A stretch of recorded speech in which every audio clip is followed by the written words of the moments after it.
그리스도의 몸 두 번째 시간입니다. 요한복음 17장 16절에서 26절 말씀으로 오늘도 하나님을 경험하겠습니다. 나는 누구인가? 나는 어디서 왔는가?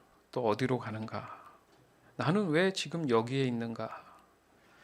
이렇듯 나에 대한 정체성은 인간이 가장 고민하고 또 풀리지 않는 어려운 문제라고들 얘기합니다. 하지만요, 유일하게 성경은 그 내용들을 역사적 사실로 잘 설명하고 있다는 것을 우리는 사실 믿음으로 고백하고 있습니다. 이 사실을 믿는 일, 믿음으로 고백하는 일, 바로 그것이 교회 생활이에요. 요한복음 17장 2절에서 5절. 아버지께서는 아들에게 모든 사람을 다스리는 권세를 주셨습니다. 그것은 아들로 하여금 아버지께서 그에게 주신 모든 사람에게 영생을 주게 하려는 것입니다. 영생은 오직 한 분이신 참 하나님을 알고 또 아버지께서 보내신 예수 그리스도를 아는 것입니다. 나는 아버지께서 내게 하라고 맡기신 일을 완성하여 땅에서 아버지께 영광을 돌렸습니다. 아버지, 창세 전에 내가 아버지와 함께 누리던 그 영광으로 나를 아버지 앞에서 영광되게 하여 주십시오. 아멘. 그러니까 우리가 지금 잘 알고 있는 그리스도의 어떤 몸에 대한 또 그것을 알아가려고 하는, 이해하려고 하는 그 이유가 여기에 있는데, 바로 그것이 창세 전에 이미 하나님께서 작정하셨다. 그래서 하나님 뜻 안에 있다라는 사실, 그것을 지금 우리가 알아가고 있다라는 겁니다.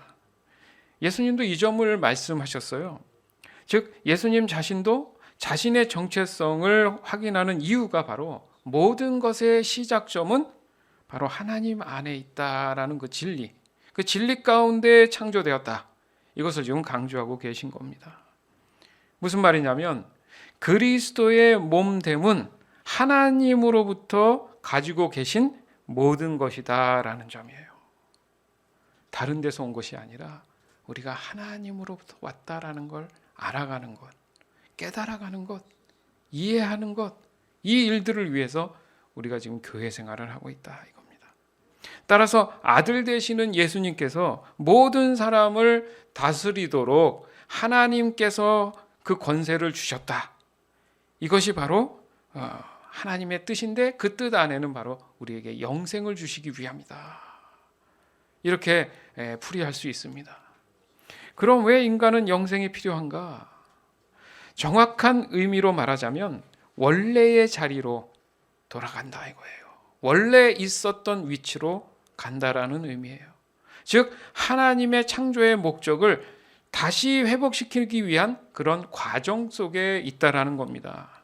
그럴 만한 이유는 바로 이 회복만이 인간에게 있어서 가장 선한 모습, 가장 완전하고 완벽한 모습이기 때문에 그런 거예요. 예수님이 말씀하셨잖아요. 나는 아버지께서 내게 하라고 맡기신 일들을 완성하여서 땅에서 하나님의 영광을 돌리려 합니다. 아버지, 창세 전에 내가 아버지와 함께 누리고 있었던 그 영광으로 나를 아버지 앞에서 영광되게 해 주시옵소서. 이렇게 지금 기도를 하고 있는 거예요. 사실 우리를 위한 중보 기도죠. 죄된 사람들은 하나님이 누군지 알 수 없어요. 왜요? 죄로 인해서 눈이 가려졌습니다. 한번 생각해 보세요. 가장 안타까운 것은 정신질환을 앓고 있는 사람들이잖아요. 그들이 스스로 나는 정신질환을 알아야지 해서 알겠습니까? 어떤 과거의 충격이나 어떤 일들에 의해서 그죠? 정신적인 어떤 문제가 생겼다고 하는데 그들의 문제를 뭘 얘기하느냐? 실제 눈으로 보는 그런 우리가 알고 있는 상식에서의 어떤 그 사물적인 측면에서 보는 게 아니고요. 자신들 마음속에 가졌던 트라우마라든지 충격적인 그런 순간들이나 그런 내용물들이 끄집어서 나온다는 거예요. 그러니까 눈앞에 실제 존재하는 것이 보이는 게 아니라 자기만의 상상 속의 내용들이 밖으로 나와서 그게 보여진다는 거예요. 그러니까 사람들이 얘기할 때 다른 말을 한다. 다른 것이 보인다. 이런 얘기를 하잖아요. 참 가슴 아픈 일입니다. 왜 이 예를 들었냐면 진리가 보이지 않는다는 거죠. 죄가 가려지면 그렇다는 얘기예요. 즉 진리를 보지 못하고 자신들이 추구하고 원하는 것들만을 보고 듣고 행동하게 된다는 거예요. 그래서 영적인 그런 부분들에 눈을 떠야 된다는 지금 얘기를 하는 겁니다. 영생함을 가기 위해서. 사도행전 9장 8절, 18절에서 20절. 사울은 땅에서 일어나서 눈을 떴으나 아무것도 볼 수가 없었다. 그래서 사람들이 그의 손을 끌고 다마스쿠스로 데리고 갔다. 그는 사흘 동안 앞을 보지 못하는 상태에서 먹지도 않고 마시지도 않았다. 곧 사울의 눈에서 비늘 같은 것이 떨어져 나가고 그는 시력을 회복하였다. 그리고 그는 일어나서 침례 세례를 받고 그래서 아나니아가 떠나서 그 집에 들어가 사울에게 손을 얹고 형제 사울이여 그대가 오는 도중에 그대에게 나타나신 주 예수께서 나를 보내셨소. 그것은 그대가 시력을 회복하고 성령으로 충만하게 되도록 하시려는 것이요 하고 말하였다. 음식을 먹고 힘을 얻었다. 사울은 며칠 동안 다마스쿠스에 있는 제자들과 함께 지냈다. 그런 다음에 그는 곧 여러 회당에서 예수가 하나님의 아들이심을 선포하였다. 아멘. 분명히 죄된 세상과 하나님의 나라는 단절되어 있습니다. 이 단절을 깨고 다시 하나님 나라가 회복되는 방법이 있어야 된다는 거잖아요, 지금. 즉 사울이 바울이 되는 과정을 보면 이 영적인 의미가 확실히 잘 설명되고 있다는 걸 알 수 있어요. 몇 절은 되지는 않지만은 하나님은 그런 메시지를 우리에게 주시는 겁니다. 아무리 사울이 예수님을 만났다고 해도 뭔가 중간에 절차와 과정이 있었죠. 새로운 인물 아나니아라는 사람을 통해서 안수를 하기를 말씀하십니다. 그래서 사울의 눈을 뜨게 되죠. 그리고 성령이 임했어요. 그리고 결국 예수님은 핍박의 대상이 아니라 하나님의 아들로서의 그런 사실들을 선포하는 일들을 감당하게 된다는 점. 그리스도의 몸된 교회가 존재하기 위해서 예수님이 하나님의 아들이심을 깨달아야 된다는 점. 이것을 위해서 사울이 바울 되었다라는 겁니다. 그런 이유로 하나님은 다른 사람이 아닌 바울을 도구로 쓰신 거예요. 즉 하나님과의 관계 회복에서 가장 적합하게 설명할 수 있는 인물이었다는 거죠. 왜냐하면 바울은 모든 사역이 바로 교회를 세우는 일이었어요. 그리고 세상을 핍박하고 박해하는 그런 일들을 했던 사람이기 때문에 도리어 자신이 박해를 받고 또 어려움을 당하는 것을 공감할 수 있는 사람, 충분히 그것을 알 수 있는 사람, 그가 바로 바울이었다는 거예요. 사도행전 9장 16절에 봐도 그가 내 이름을 위하여 얼마나 많은 고난을 받아야 할지를 내가 그에게 보여줄 것이다, 이렇게 말씀하시잖아요. 교회는 하나님의 유기체다, 우린 그렇게 깨닫고 알고 있습니다. 즉 하나님과의 친밀함 그 이상의 하나의 정신이고요, 또 하나의 온전함이에요. 따라서 교회를 알기 시작하면 얼마나 내 삶의 변화가 일어나는지 모릅니다. 그래서 예수님은 영생은 오직 한 분이신 참 하나님을 알고 또 아버지께서 보내신 예수 그리스도를 아는 일이다, 이렇게 말씀을 하신 거예요. 왜요? 교회는 예수님 머리 되시고 우리가 그 안에 속해 있다라는 의미이기 때문에. 왜 그것이 존재하는가? 바로 이 영생함을 위함이다. 따라서 하나님을 정말 잘 알고 싶고 예수님을 정말 잘 알고 싶다면은 바로 교회 공동체의 진리를 깨달아야 한다는 점을 지금 강조하고 있는 거예요. 즉 우리의 구원의 목적이 영생이라고 한다면 결국 교회 공동체를 통해서 그리스도의 한몸된 모습을 유지해야 된다는 점이죠. 거꾸로 얘기하면 이런 교회에 대한 정의를 잘 모른다는 거예요. 교회를 깨닫고 알다 보면 나중에는 내가 누구인지에 대한 정체성을 깨닫게 됩니다. 방황하지 않아요. 이제 어디서 왔고 어디로 가야 되며 왜 내가 여기 있는지를 확실하게 확신할 수 있게 된다는 거죠. 이 문제는 바로 예수님이 재림하기 그 전까지, 그 순간까지도 계속될지도 모르겠어요. 따라서 우리의 삶은 늘 그리스도의 몸된 교회 지체로서 이 사랑의 유기적 관계에 대한 큰 관심이 늘 우리 안에 있어야 돼요. 유기적이어야 되는구나. 우리의 사랑이 늘 풍성해야 되는구나. 그리고 흔들림 없이 있는 그 자리에서 믿음을 굳건하게 해서 자신에게 주어진 그 사명들을 잘 신실하게 감당하는 것, 그것만이 우리 모두가 영생을 보장받는 길이구나. 이게 진리입니다. 히브리서 12장 17절. 여러분이 알다시피 에서는 그 뒤에 축복을 상속받기를 원하였으나 거절당하였습니다. 그는 눈물을 흘리면서 구하였건만 회개할 기회를 얻지 못하였습니다. 눈물을 흘리면서 좀 다시 어떻게 안 되겠습니까? 근데 회개할 기회조차 얻지 못합니다. 그러니까 순간순간 하나하나를 하나님 앞에 신중해야 되는 거예요. 팥죽 한 그릇에 설마 장자권이 넘어가겠어? 무엇을 다루고 있습니까? 팥죽이 문제가 아니잖아요. 장자권에 대한 얘기면 다른 것은 양보할 수 없어야죠. 다른 것에 비해서 그것은 양보해서는 안 된다는 얘기죠.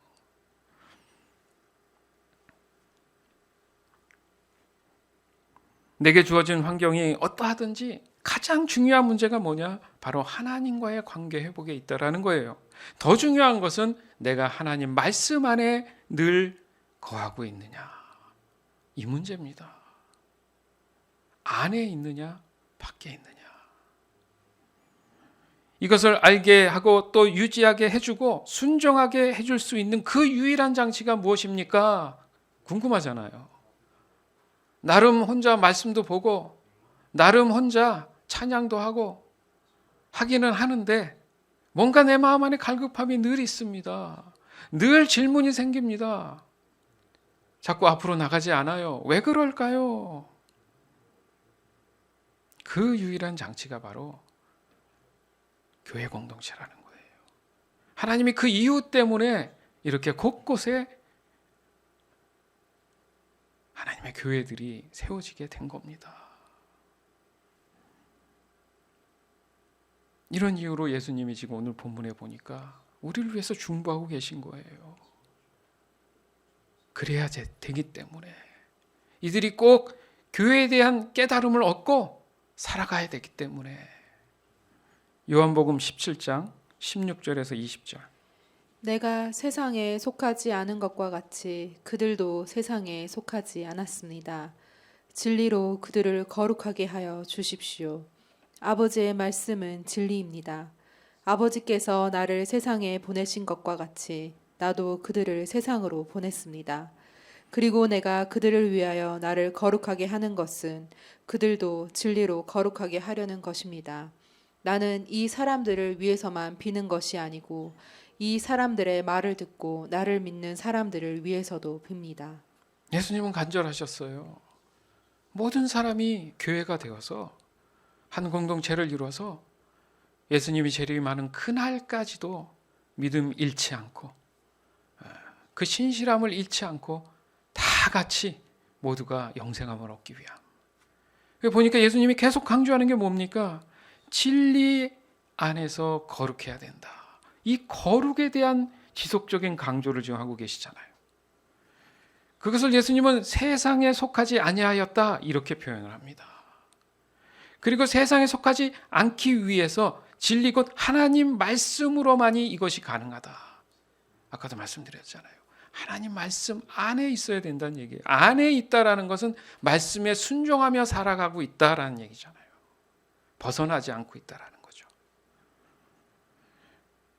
즉 하나님의 작정하심을 통해서만 가능하다. 이 말씀이 되는 거예요. 이 사명을 위해서 먼저 거룩함을 받은 사람들이 또 다른 사람들이 하나님의 말씀을 갈망해야 하는 그것을 찾아다니면서 곧 하나님이 보내시는 하나님이 예비하신 자들을 찾아다니면서 동일하게 그들과 함께 이게 교회 공동체인 거예요.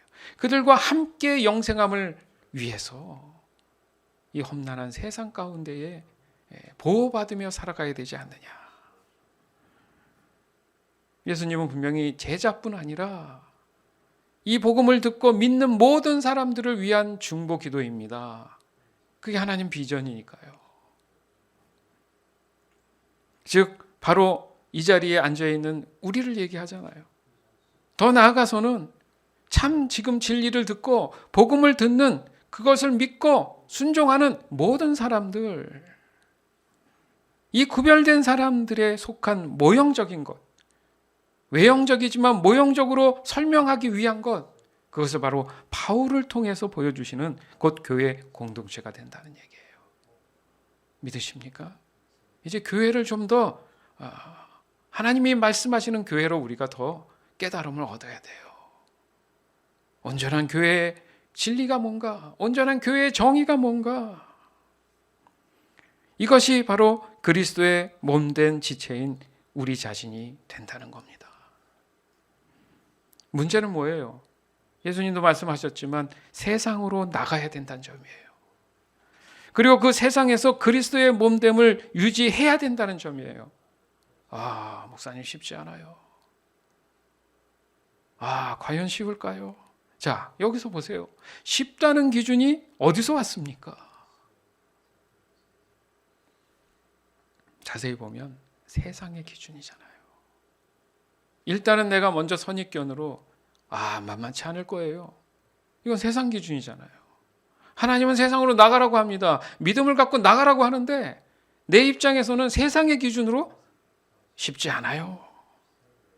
그리고 그 기준 때문에 그리스도의 몸됨에 대한 것을 내 자신이 갈등하기 시작하는 일들이 벌어진다는 거예요. 분명히 예수님은 진리가 모든 것에 자유케 한다고 말씀하셨어요. 여기서 그럼 자유는 뭐냐? 정확한 성경이 말씀하시는 그 문제에 대한 본질의 기준을 볼 수 있는 관점이에요. 즉 세상 기준과 관점이 아니라 하나님의 기준과 관점에서 볼 수 있게 된다는 거죠. 그 결과 모든 것이 거꾸로 돼 있다는 걸 알 수 있습니다. 그것이 세상과 구별되는 결과이기 때문에 그런 거예요. 구별됐다는 얘기는 뭐예요? A라는 게 있고 B라는 게 있는데 이게 구별되려면 두 가지가 달라야 되잖아요. 그러면 세상과 다르다는 얘기는 세상과 반대적이라는 의미가 되는데 자꾸 나도 모르게 내 생각 안에는 세상의 관점에서 그것을 기준 삼는다는 거예요. 근데 하나님 말씀은 그렇지 않습니다. 구원받은 자들은 하나님 쪽으로 왔기 때문에 언제나 하나님의 말씀 입장에서 보라는 거잖아요.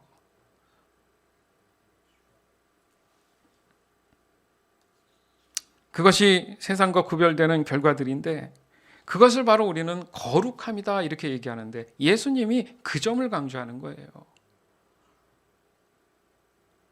하나님도 나도 거룩하니 너희도 거룩해라. 이 말씀을 왜 하셨을까? 하나님 말씀 안에 들어왔기 때문에 너희도 당연히 거룩한 게 맞다. 근데 내가 세상을 살다 보면 자꾸 세상 기준이 나를 자꾸 눌러요. 자신이 없어져요. 현실이 바로 눈앞에 있기 때문에 그게 기준처럼 느껴진다는 거죠. 거기서 필요한 게 믿음입니다. 믿음을 요구하시잖아요. 교회의 지체들 개개인이 이 진리를 한 사람도 빠짐없이 깨닫고 일상에서 늘 성령을 의지함을 통해서 거룩한 삶을, 그래서 자신의 믿음과 신앙을 지켜나갈 수만 있다면 그리스도의 몸 되신 예수 그리스도를 통해서 그 몸의 지체들은 어떻게 되겠습니까? 늘 하나님의 돌보심이 있다는 거예요. 늘 하나님의 은혜 안에 거하는 삶을 살 수 있다라는 겁니다. 안 그러니까 불완전한 거예요. 다시 한번 강조합니다. 몸된 우리의 신앙 안에, 믿음 안에는 일상의 세상에 나가더라도 흔들림 없이 지켜내야 될 것이 있는데 바로 내가 하나님 안에 있는 구별된 사람이라는 확신입니다. 두려워하지 않아야 된다는 얘기죠. 내 스스로의 두려움이 아니라 성령이 주시는 그런 마음에서의 담대함이죠. 예수님이 이 점을 강조한 겁니다. 그렇잖아요. 제자들만의 얘기가 아니라는 거예요. 믿는 모든 자를 위한, 이건 예비하심이에요.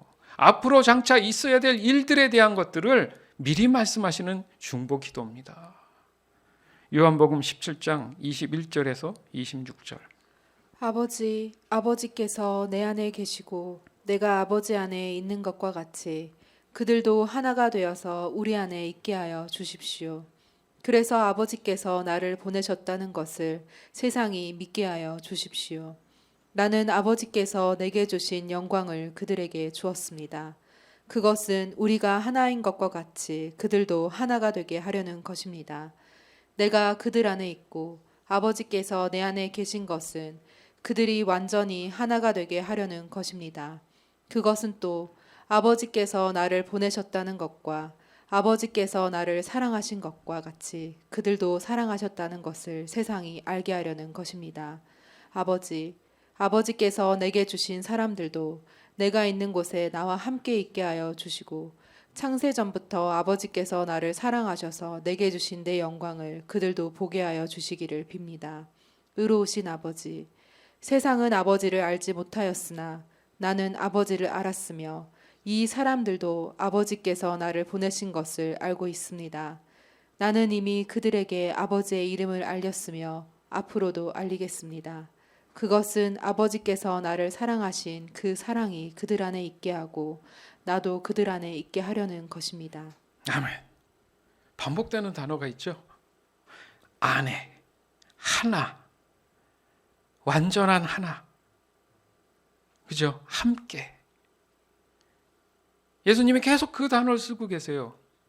이것이 세상과 구별된 거예요. 이미 여러분은 하나님 안에 계신 사람들이에요. 믿음으로 받아들이세요. 나는 지금 이미 세상과 구별된 사람들이란 얘기입니다. 과연 그런 삶을 어떻게 살 수 있을까? 그것 또한 우리가 함께 나누잖아요. 만약에 교회를 통해서 그런 훈련이 없었다면 지금도 모를 수 있지 않습니까? 배우잖아요. 그래서 깨닫고 알게 되지 않습니까? 얼마나 감사한 일입니까? 안 그랬으면요. 어찌 보면 종교 생활을 그냥 하는 사람도 있고 아예 교회를 다니지 않는 사람도 있겠죠. 그러나 교회를 왜 다녀야 되는지를 정확히 알고 교회의 정체성을 알고 진리를 깨달을 수만 있다면 내가 그리스도인이라는 정체성을 분명히 알 수 있다는 얘기잖아요. 얼마나 감사한 일입니까? 그러면 어렵지 않아요. 자연스럽게 내가 그리스도인다운 삶을 살아갈 수 있습니다. 정체성을 아니까. 나는 구원받은 하나님의 자녀로서 어떻게 살아야 되는지를 알고 있어. 그걸 깨닫게 된다는 거죠. 교회 공동체의 부르심은요, 하나님의 전적인 계획하심이에요. 믿으십니까? 이 자리에 여러분이 앉아 있다라는 이유, 이렇게 함께 하나님을 갈망하는 이유, 이것은 다 전적인 하나님의 계획하심이에요. 그것을 여러분들이 순종으로 믿음으로 받아들인 겁니다. 그럼 하나님 얼마나 기뻐하시겠어요, 지금? 그것을 여러분들이 깨닫고 느끼는 게 중요한 거예요. 그렇지만 여기서 말하는 교회는 이 교회 공동체는 바로 하나님이 세운 교회가 돼야 된다는 얘기예요. 사람들의 인간의 욕심에 의해서 세워지는 어떤 모임이 아니라는 겁니다. 정확하게 하나님이 세운 교회는요, 언제든지 하나님의 은혜를 경험할 수밖에 없어요. 그리고 그것은 모든 성도의 일상에서 드러나고 나타납니다. 중요한 것은 사람이 언제든지 실족할 수 있다는 거예요. 그래서 항상 기도하고 항상 말씀에 깨어 있으라는 이유가 거기 있습니다. 그냥 한 주간에 주일 하루 지켜야 된다는 좀 설명 없는 그런 강요? 무의미한 거예요. 내 스스로가 하나님을 갈망하면 한 주간에 이 예배를 위해서 삽니다. 예배를 위해서 살기 위해서 말씀에서 벗어나지 않는다는 거죠. 그런 그리스도인의 삶이 되는 거예요. 그러면 이 시간만큼은 뺏기지 않아요. 어떤 이유든 뺏기지 않아요.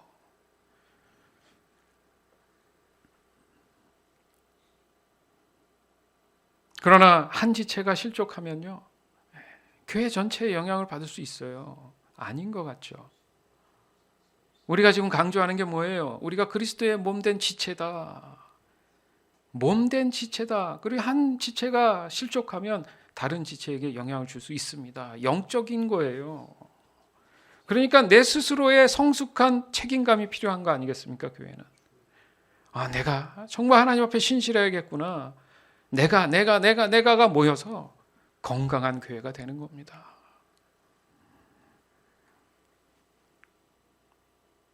그렇게 하나님은 교회 시스템을 만드셨습니다. 서로의 필요를 위해서. 하나님의 아주 깊고 놀라운 능력이시죠.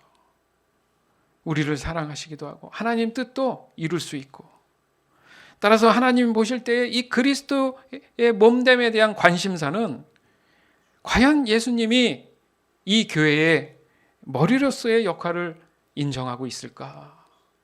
지체들이. 그리고 몸된 지체들이 예수님을 중심으로 돌아가고 있을까? 늘 한마음 한뜻으로 유기적 연합을 힘쓰고 있을까? 하나님이 말씀하신 그 하나님의 사랑으로 서로를 위한 그 사랑의 일에 최선을 다하고 있을까? 사랑은 서로 간의 의미가 있죠. 한쪽의 사랑은 힘든 부분이 너무 많아요. 사랑을 알면 서로에게 능동적이겠죠.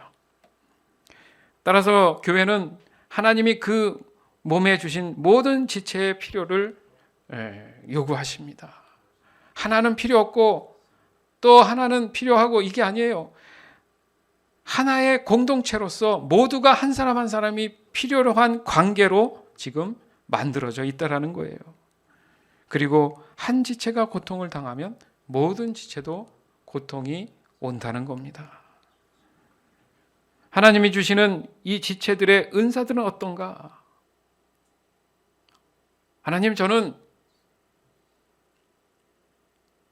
병 고치는 은사를 갖고 싶어요. 뭘 갖고 싶어요? 해서 갖는 게 아니라는 거예요. 이것은 하나님의 전적인 뜻에 의해서 하나님이 부여하시는 각 사람의 은혜입니다. 그걸 받음으로 인해서 아멘, 주님 감사합니다, 제가 온전하게 순종하겠습니다. 바로 이 순종만이 요구된다는 거예요. 더욱이 주신 은사는 그걸 주셨으니까 제가 열심히 이것을 훈련해서 하나님 보실 때 제가 충분히 쓰일 수 있는 그런 능력으로 쌓아놓겠습니다. 이런 게 아니라는 거예요. 순종함으로 인해서 그 안에, 그 사람 안에 성령의 역사가 일어나는 거예요. 성령의 능력으로 그 일들을 감당하게 된다는 거죠. 그러면 각 지체가 할 수 있는 일이 뭘까? 예수님이 말씀하신 거예요. 반복해서 말씀드립니다. 오직 한 분이신 참 하나님을 알고 또 아버지께서 보내주신 예수 그리스도를 아는 일에 힘쓰는 거, 이게 우리가 할 일이라는 거예요. 예수님도 동일한 순종을 하셨잖아요. 나는 아버지께서 내게 하라고 맡긴 일들을 완성해서 이 땅에서 아버지께 영광을 돌렸습니다. 이렇게 말씀하시잖아요. 따라서 지체들의 은사의 활성화라는 의미는 바로 교회를 향하신 하나님의 뜻을 온전히 알 수 있는 유일한 방법인 거예요. 그러니까 하나님 시스템은 단순한 것 같아도 모든 게 다 연관이 돼 있고, 하나를 하면 열이 다 깨달아지고 그 열로 통해서 도리어 또 하나가 되고, 이런 아주 유기적 관계를 가지고 있다는 거예요. 그러니 교회를 안다는 거 굉장히 중요한 일이란 얘기입니다. 따라서 그 지체들의 그 활성화를 통해 좀 더 우리의 믿음이 성숙하게 되면 모든 사람들이 그 능력 가운데에 교회가 날로 세상을 향해서 그 복음을 증거하는데 그 힘들이, 그 영향력들이 커진다는 얘기예요. 사랑하는 여러분, 예수님은 교회의 머리 되십니다. 그리고 우리는 그 예수님의 몸, 지체가 되는 거예요. 그리고 하나님은 교회가 한 몸 되는 것에 대해서 상당히 관심이 많으십니다. 따라서 하나님의 사랑과 같은 그런 사랑으로 교회가 더욱더 섬기고 배려해주는 그런 모습들을 하나님이 너무 원하신다는 거예요. 내가 교회 공동체의 어떤 부분을 감당하는 일에 있어서 전적인 성령의 능력에 의해서 한다는 점, 이 또한 우리는 분명히 깨달아야 될 점이 있습니다. 그리스도의 몸된 지체는 교회 생활에 있어서 늘 하나님을 얘기해요. 늘 하나님의 그 경험함을 얘기한다는 뜻이죠. 그럼을 통해서 교회가 온전히 하나님의 뜻에 의해서 정확한 방향을 가고 있는지를 알게 되는 겁니다. 그래서 더 이상 수동적이면 안 되는 거예요. 내가 무엇을 할 수 있습니까? 하나님 내게 주신 은사가 무엇입니까? 하나하나 분명히 깨닫고 그것이 한 몸 된 지체로서 그 역할들을 이제 감당하는 시간이 주어지고 준비되고 또 그런 모습으로 거듭나는 그런 때가 온다는 겁니다.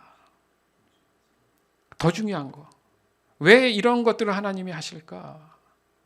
바로 개개인 각 사람을 하나님이 너무도 사랑하시기 때문에, 그리고 기뻐하시기 때문에, 너무도 소중히 여기시기 때문에 이 교회의 존재의 가치는 바로 하나님의 사랑 위에 있다라는 거예요. 그 사랑으로 인해서 그들이 세상 가운데에 이겨낼 수 있는, 담대히 나갈 수 있는, 삶에서 모든 것을 극복할 수 있는 그런 힘의 원천이 된다는 것입니다. 아멘. 그래서 오늘 나눈 말씀들 여러분 한 주간 묵상하시기 바라요. 그래서 그리스도의 몸에 대한 깨달음을 더 깊이 여러분들이 가지기를 원합니다. 예전에 가졌던 그런 교회의 어떤 개념이 아니라 이제는 좀 더 교회의 정말 실질적인 하나님의 뜻에 의한 그런 참 진리가 무엇인지, 더 나아가서는 나는 누구인가, 내 정체성을 깨닫는 그런 귀한 시간을 가지시기 바랍니다. 그래서 영육 간의 성숙함으로 인해서 우리 모두가 하나가 되어 날마다 하나님의 일들을 잘 감당하는, 정확히 알고 그 일들을 잘 감당하는 저와 여러분이 되기를 오늘 이 시간 주 예수 그리스도의 이름으로 간절히 축원합니다. 아멘.